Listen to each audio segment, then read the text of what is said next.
everyone who does a lot of world building, encouraging you to just think differently about it. And if you're a writer, how to visualize it and then how to distill that into words. So he handles all kinds of different things, leading you through, the evolution of like, why would an animal have this kind of skin or these horns or whatever. It's not super detailed. Like if you're looking for a guide to evolution, you're not going to get that. But if you're looking for prompts and kind of like a spurring off point, this book is quite fantastic for that. So yeah, I would check it out. If you don't feel like buying it, I would get it from the library. If you do feel like buying it, I think it's worth the money. I ordered it on Amazon.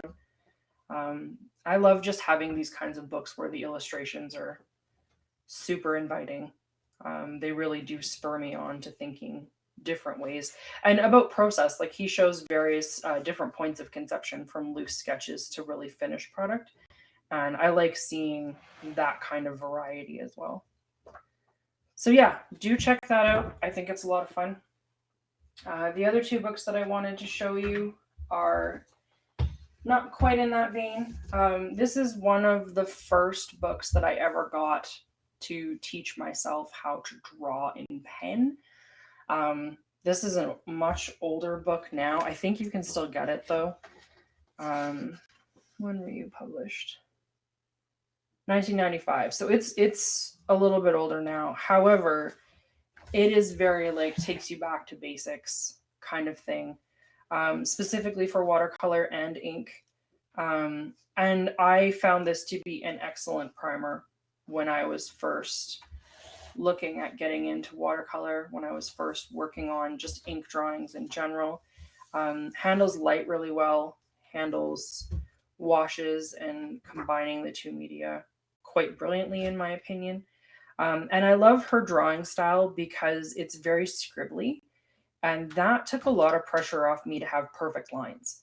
And that was a really big deal for me when I was starting to branch into this kind of thing where it was like, all right, well, I have to have every line perfect. And if I don't, then I'm a failure as an artist. And this really helped me realize that the audience will fill a lot in with their own brains if you let them and give them that opportunity. So suggesting things more than detailing things is actually something that works in your favor. So yeah, if you get a chance, check this one out. Definitely worth it. I think she has another book out as well. I don't have that one, but I really like her stuff. I find her easy to follow. And the third book that has been on my mind lately is What It Is by Linda Berry. Linda Berry is one of my favorite contemporary artists that's out there right now. She does absolutely amazing work regarding the creative process. She talks a lot about how you don't need to have it be precious in order to make art. You just need to make the art. So one of the things that she's famous for is doing a lot of work on non-precious paper. So things like index cards. This entire book, I guess, was done on a yellow legal pad, so you can kind of see the lines in the stuff that hasn't been painted over. And it makes for something that's not as finished and not as polished, but she says that's the point. That what you need is the experience of painting, and the viewer needs the experience of looking. But you don't need to invest that in materials that will actually paralyze you as opposed to liberate you. She said with cheap paper, she could start it, and if it didn't work, she could stop it and go again. But with expensive materials, there's always that, oh my God, what if I mess it up kind of aspect of things. So she asks really interesting questions like, do memories have mass? Do they have motion? Do they have inertia? And I love working with this kind of stuff when I'm thinking about drawing or writing, because I do a lot of writing as well. I also really, really love them when it comes to thinking about different types of magic systems when I'm world building. So can we remember something that we can't imagine? How can I interpret that into a magical or mystical or religious thought process for the world that I'm building in my fantasy games and in my novel? Why do we say it just came to me? Stuff like that. And I find her stuff really just useful to work with as very thought-provoking kinds of things. Plus, it's just very personal. And I always really love getting a sense of someone else's creative process and how they think through being a creative person. So this probably looks really chaotic. I have no idea if it's as appealing to you as it is to me, but I highly recommend her work. She has a number of books out. Um, this is what it is, which is Do You Ever Wish You Could Write? There is another one that is specifically about drawing. I think it's called Picture This, which I have as well. She also has a book called Syllabus, which is actually her syllabus for teaching creative art and creative writing at a university, because she's taught a course a number of times. And it's exactly like this. Like, the syllabus is on a legal pad. It's decorated. It's completely non-standard for a syllabus, and I say that having been someone in the university system for most of my life, and it's so much more appealing for all of that. So if you want something to kind of provoke your brain, check this out, because it's really, really interesting.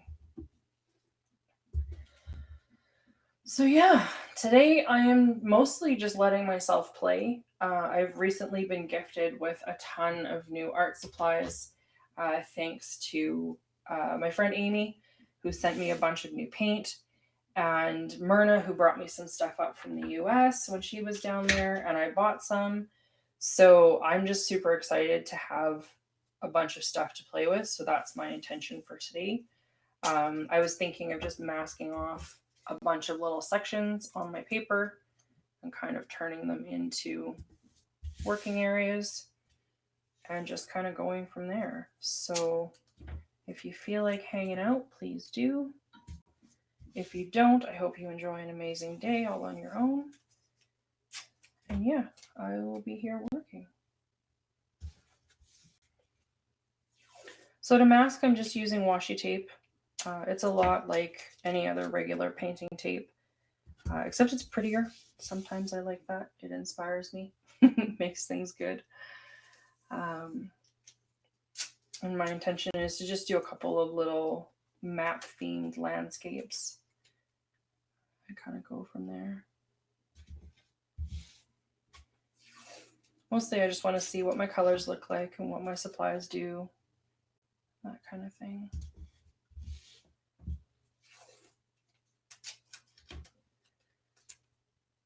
I'm in a kind of slow and meditative state this morning, and I'm enjoying being here.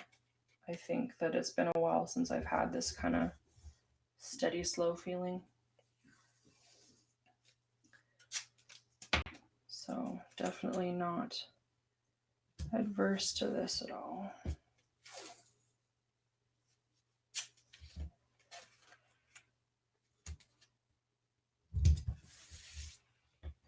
I'm still working out the angles of my camera and stuff like that, so that's been interesting. I'm definitely no more of a tech wizard this week than I was last week. I started this stream 3 times this morning, and I'm still not convinced it's broadcasting properly. And that's because I've had to use some kind of mirroring thing, like a separate platform on the internet, to make things do what I want them to do. And I always get nervous when there's more steps. It's just a thing. So what's the first thing that I'm going to play with? I'm going to play with this, which is a fine line masking fluid pen. This is a really exciting thing for me. I love playing with masking fluid in conjunction with watercolor painting. And, oh, come on now, pen, come undone. What is your malfunction? There we go. So what this is it's a bottle of masking fluid that has a very fine gauge needle on the top, and that helps you apply with a lot of precision. The inside of the cap, you can kind of see it there, has a post on the inside that you actually fit into the needle when you cap it up, and that keeps this small gauge clear so that you're able to keep using it without any flow issues. I have played with this a few times. I'm really enjoying it so far. It lets you do some really incredible fine detail work, and I just want to keep playing with that a bit more today. So I've been thinking a lot about maps that have gold leaf and filigree on them. Oh no, don't tell me that you're actually blocked even though I put all that time and effort into you. This is going to make me very sad. Oh, you're liquid on that side. Sorry, guys. It's going to take me a second to work out. Oh, you are flowing. You're just not flowing quickly. Something's going on with that. Okay, well, then we're not going to use this one right now. I will figure that out later. The other one going to play better. So there's two, and I got both, and they are different gauges of needles. So the blue one, I think, is the one that is more fine. Yeah, and the yellow one has a wider tip. So that's going to dispense more liquid as you're working. So hopefully it's got better flow today. Yes, it does. Perfect. So I'm just thinking about using this to kind of create a coastline right now.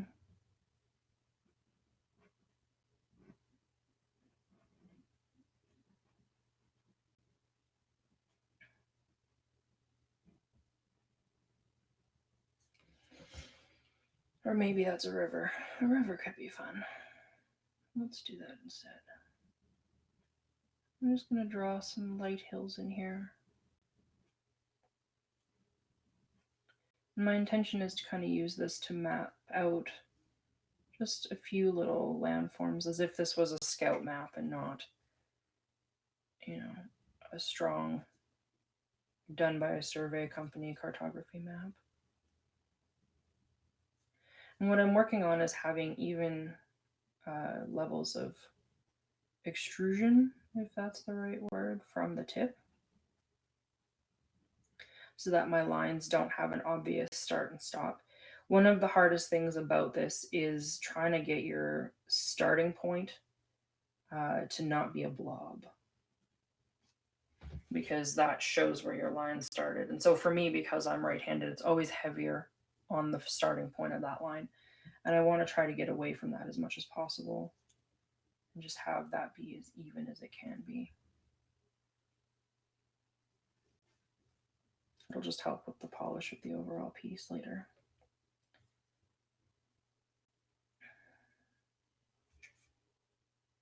The great thing about working with this so fine is that it dries really quickly. So you're not waiting for a ton of time for it to set up and do things. And I think that's pretty great. I get a little bit impatient when I'm working. It's just like, but I want to do everything right now.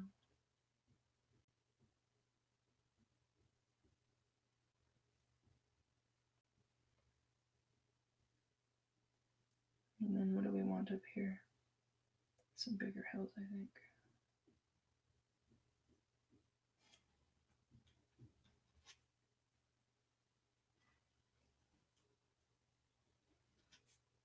These hills feel almost a little bit like Mario, but that's okay. We'll roll with that for now.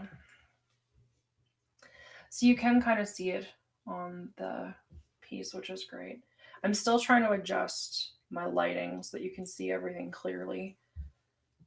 I don't have that system worked out perfectly yet. I'm sorry. I'm working on it though.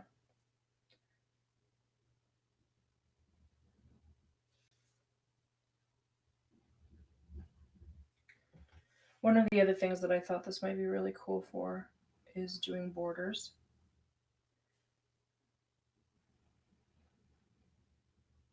Because you can mask out the patterns that you want to keep.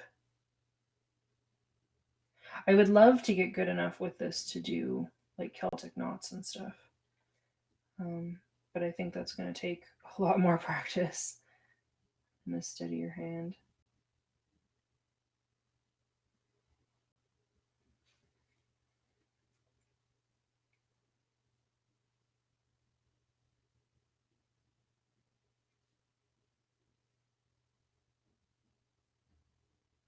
The great thing is, even with the larger gauge needle, you can still get really fine lines if you're careful. And that is pretty fantastic.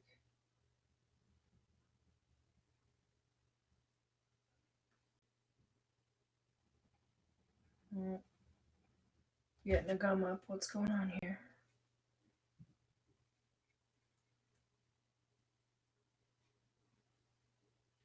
There we go.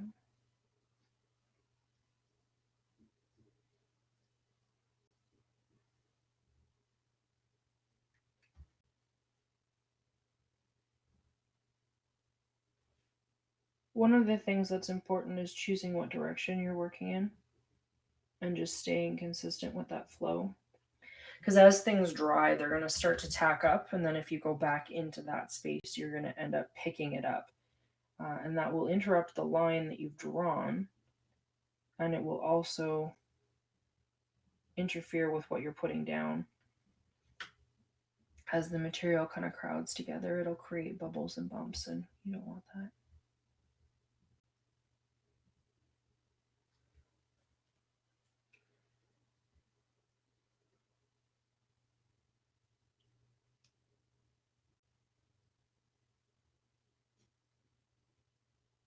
One of the great things about doing practice rounds like this is it's really helping me learn what my hands think of these processes. Um, I don't talk about it too much, but I've had a lot of nerve damage to my hands, so I deal with chronic pain issues. And doing certain grip things are just no good. Like they hurt. And it can be as simple as changing how I'm holding something. So, like doing this side, and this side were fine, but going like this and having to apply pressure really, really sucked. So now I know that and I can avoid doing that in the future. So awesome. One of the things that I like a lot about this is the ability to apply dots to get little circles going on. That makes me pretty happy. It just gives you options for patterning that you maybe didn't have before. And you can change the size of the dots just by holding how long you're extruding from. Sorry.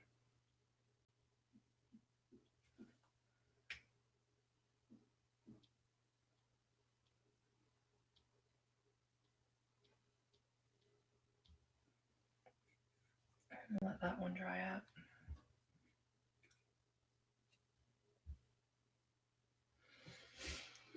And then maybe we'll go to a regular masking liquid for the last one here. It does take a little more time to cap these back up because you do have to thread that needle through. But honestly, not enough that I think it's a problem by any means. So one of the things that Amy really focused on when she was sending me stuff was a variety of blues so that I could work on different shades for my water. And I'm really excited about that. I like the blue that I'm using well enough, but I would like to have a bit more variety too. Sometimes it just really screams like, hey, I'm the brightest blue in the world. And I want a bit more subtlety than that. Not that I'm the world's most subtle person generally, but my color choices don't have to be as bold as I am.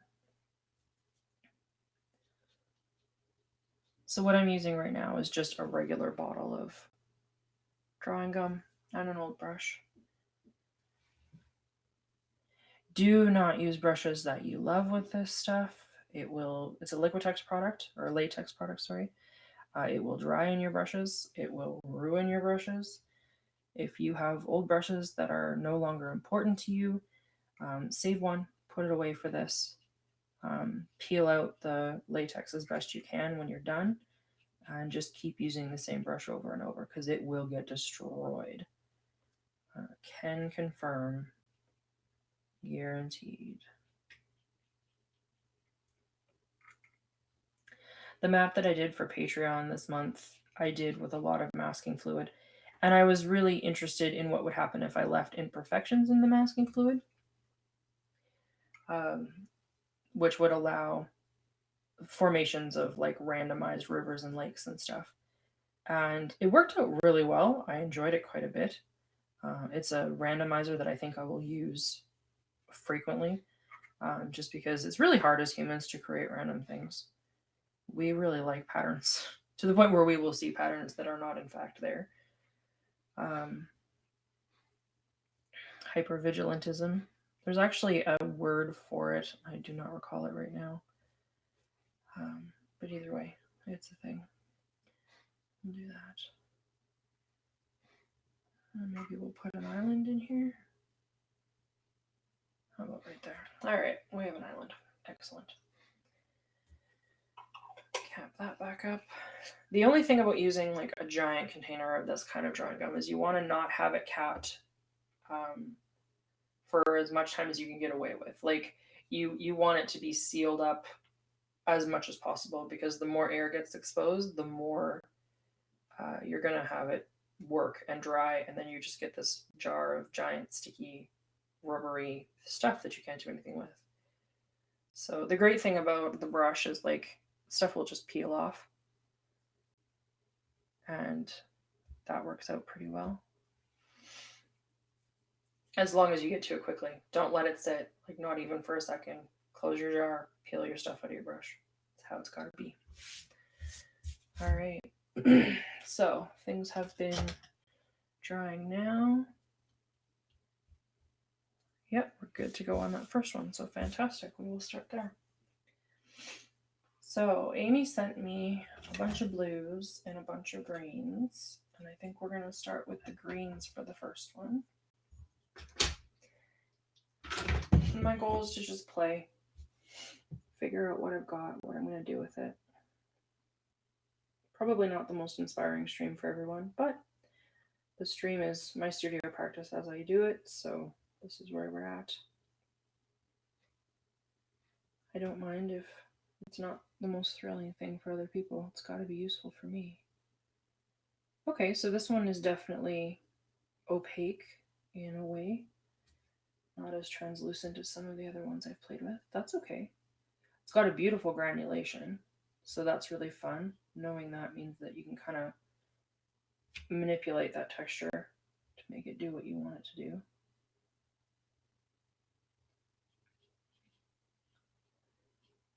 So the watercolors that I was given are Daniel Smith watercolors. I have never used professional grade watercolors before. They are new to me, and I am loving them so far. Absolutely loving them. I've been using student grade for my whole life so far, the Luca travel set, and I still love that set. Like, it's very practical. I have zero issues with it. It's still going to be my go everywhere set until I get a better working system set up. But I have to say, the pigmentation of these is just lovely. It is absolutely fantastic, and I dig it a lot.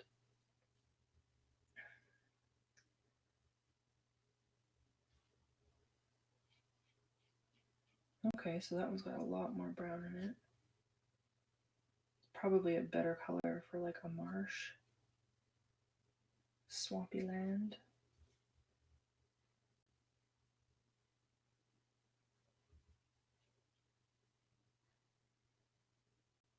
I really love working wet into wet with watercolors and just letting them blend and do their thing. I think it's one of the things that just appeals to me so much about working in watercolor.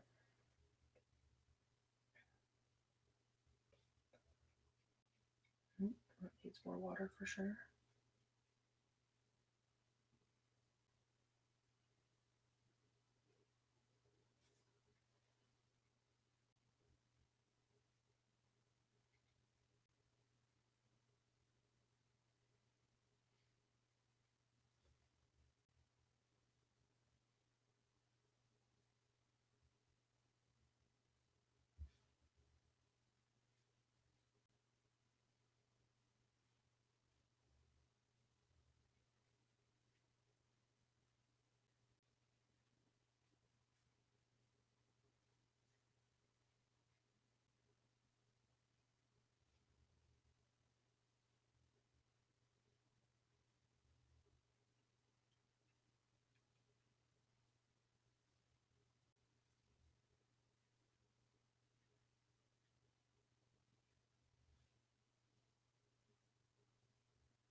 All right, we'll let that one dry. That one feels good. Awesome.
That's pretty.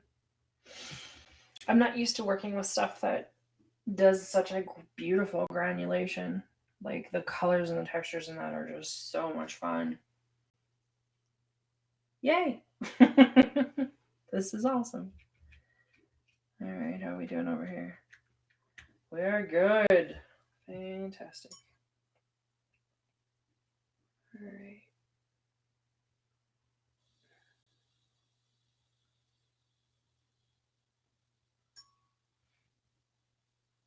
Ooh, that's pretty. I neglected to make a chart for where things are located in my pans. So it's kind of a mystery once they're at a certain darkness. Oh, interesting.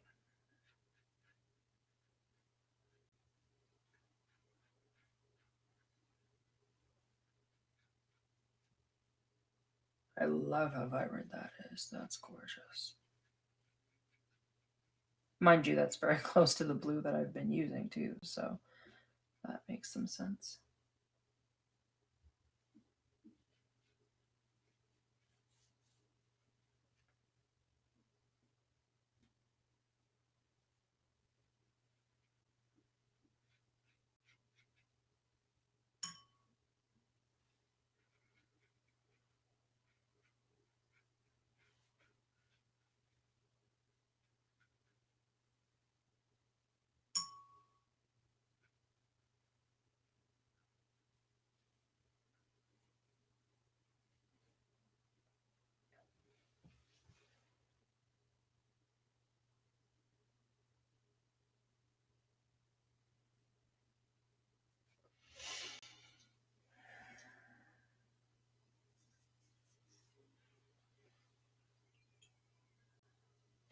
The combination of that, I think it's phthalo and indigo, is just like, oof, so good.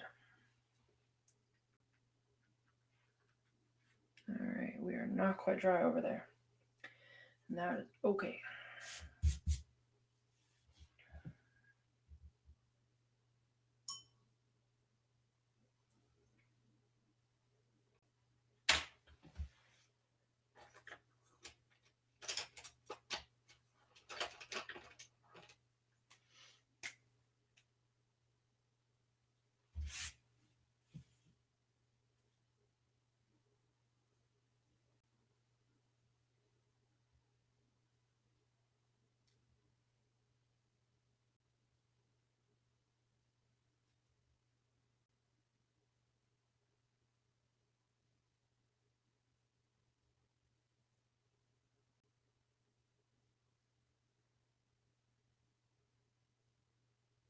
I've had a real fascination with map monsters lately. Kind of what makes a good one. I'm also struggling with like inventing them and not having them look like cartoon characters. So that's been an interesting challenge. I like the really old ones that look like impossible kind of monsters. But also, like some of the old maps have things like squirrels that are just in the water.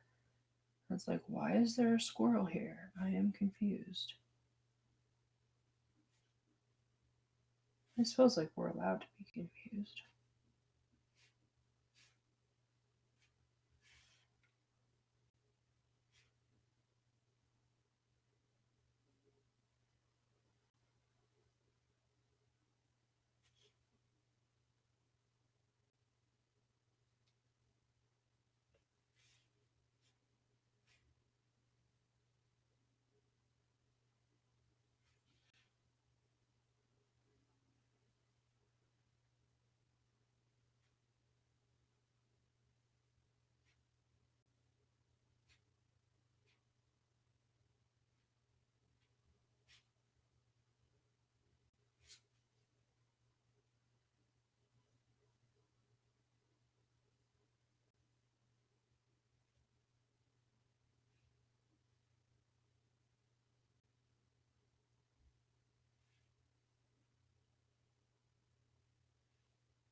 Yeah, he definitely looks more like a cartoon than he needs to, but that's okay. It's all just playing anyhow, right?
I've always been really fascinated by like the plumage patterns of things like birds of paradise.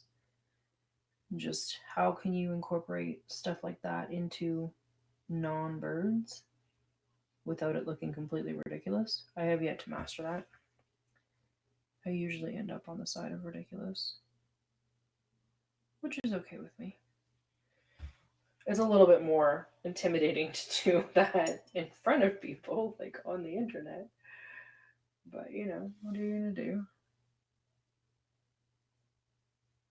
Man, that is just such a brilliant blue.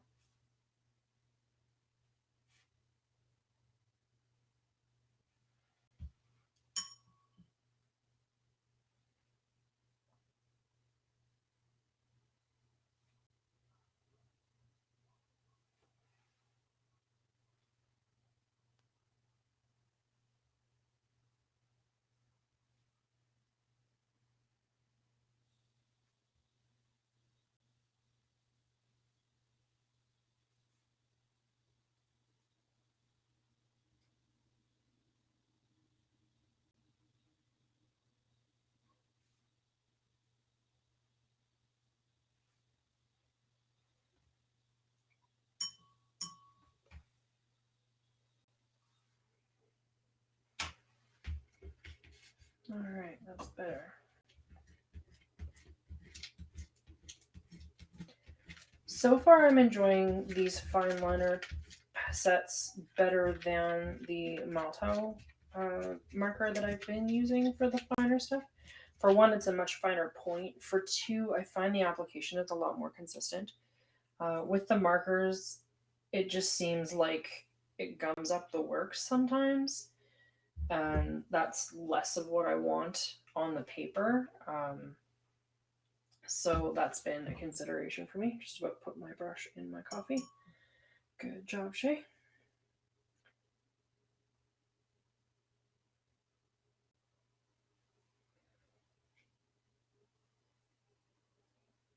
I maybe should have moved to a smaller brush for this.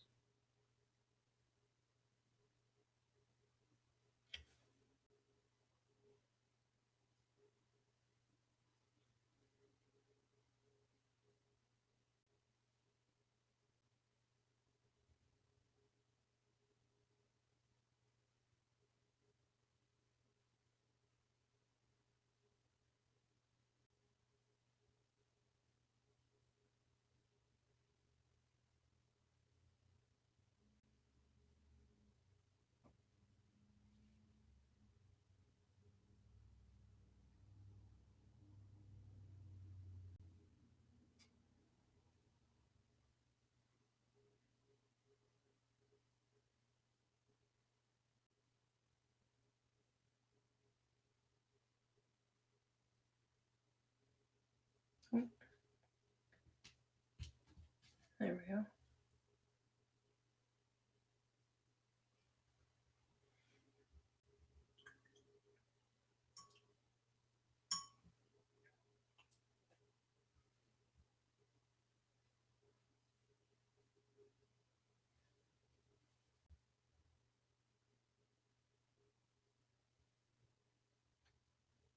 No, I don't like that at all.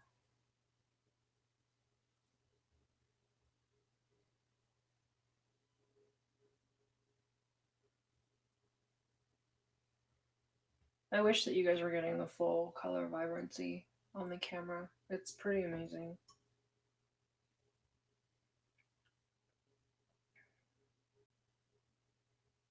What do I want to do with that?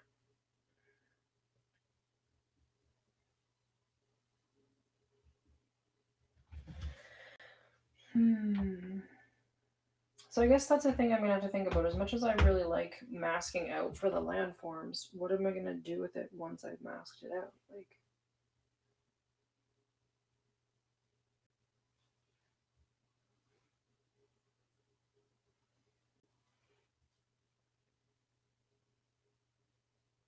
I'm going to want to tone it a little bit so it's not just glaring white.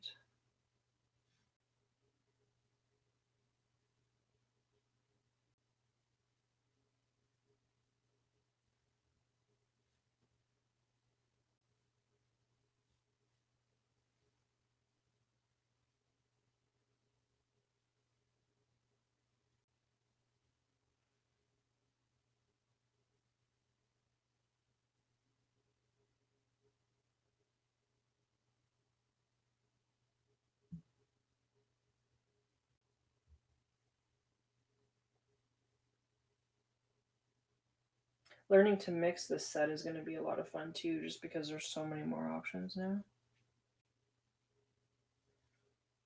So that will be a good time.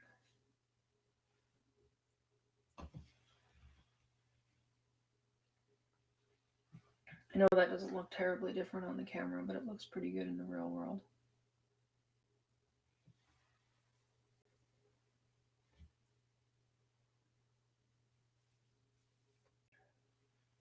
I guess color is going to be a thing for me to be able to like properly show this to you guys, hey? And here I thought I had solved all my problems by getting a better camera. Apparently my tech learning curve is not over yet.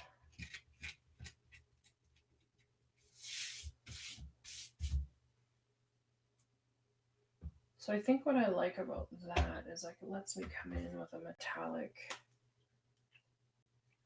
and just have a better idea of where that needs to go if I can get my metallic working. Oh, gel pens, I love you, but you are not reliable.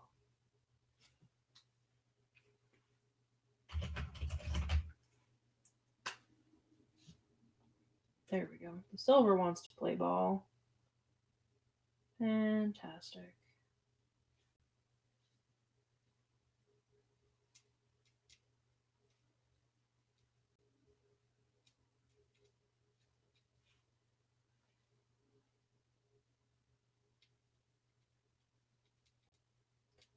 Though realistically, that doesn't do much because the metallic is opaque enough that it'll go over anything anyhow.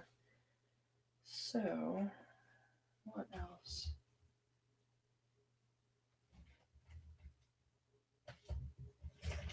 What happens if we Copic over this?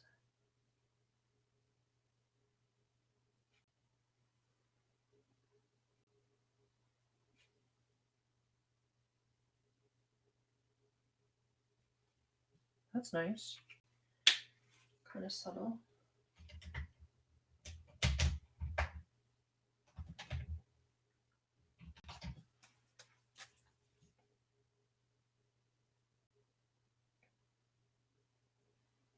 No, the Tombow is too harsh.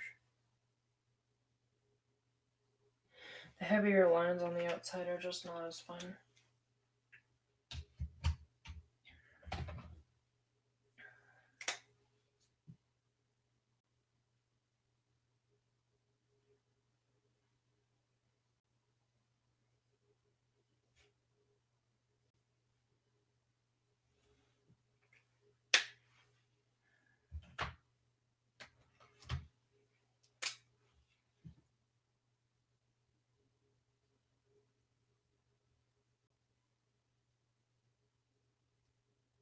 It does give you really good color vibrancy when you come in with other pens, though. Which it should, because you're dealing with the white paper again.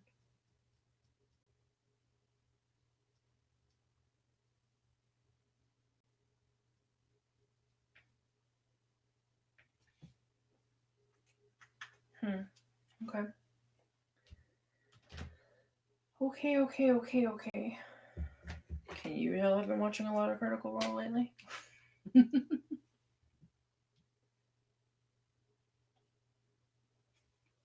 So I think one of my favorite things about this is going to be playing with the leftover patterns from the granulation and letting that function as my coastline, because that's going to be an awesome way to add randomness to a coastline.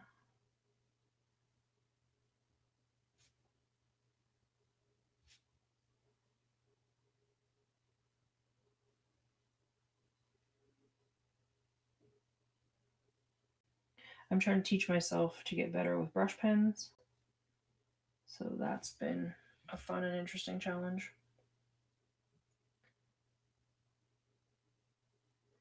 I have far more comfort and familiarity dealing with a dip quill than with a brush pen, so this is a new skill for me. I don't think I'm very good at it, but that's okay. Practice makes progress, as Myrna is fond of saying.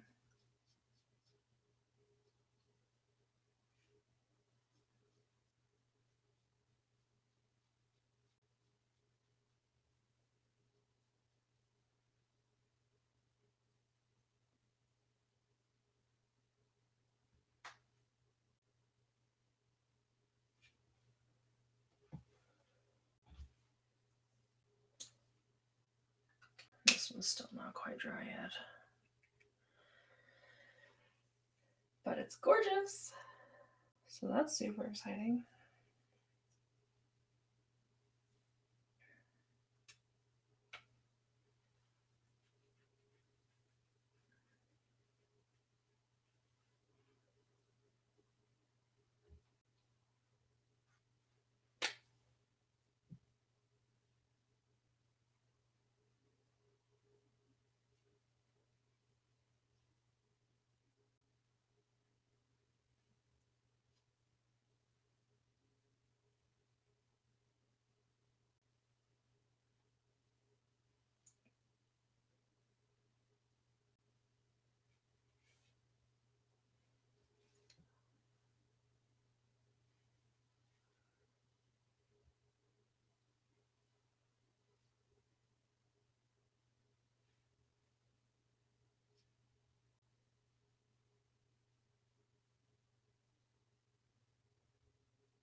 Oh, that's all right, hey?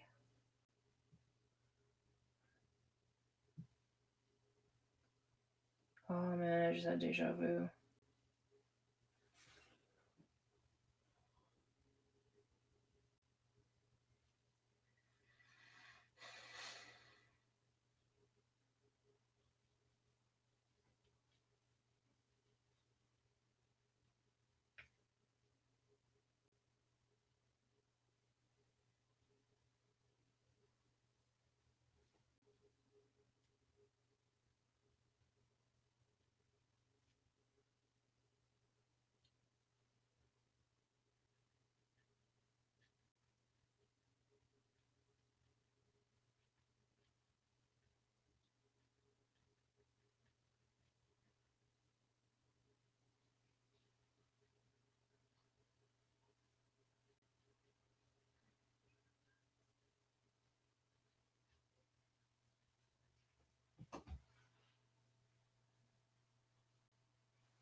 think I need to get some paperweights for when I'm working on large pages, just to anchor my sides down. I think that might help my life a bit. That paper bounce isn't too bad when I'm on larger pages, but I'm noticing it right now because I'm up towards the corner of this page. It's a little bit irritating. It's making some of my lines curve on the ends, which I don't necessarily want them to do.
Keep putting my finger in this not dry patch of blue over here. It's awkward.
That's fun. I like that. What else can we do in here? We can add a little bit of shadow.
That marker needs re-inking. Good to know. Well, maybe that's my sign to just leave it be for now. All right, I am going to sign off. I will keep playing with this on my own, just see if I get anywhere. And otherwise, I hope you guys have an excellent day, and I will catch you later.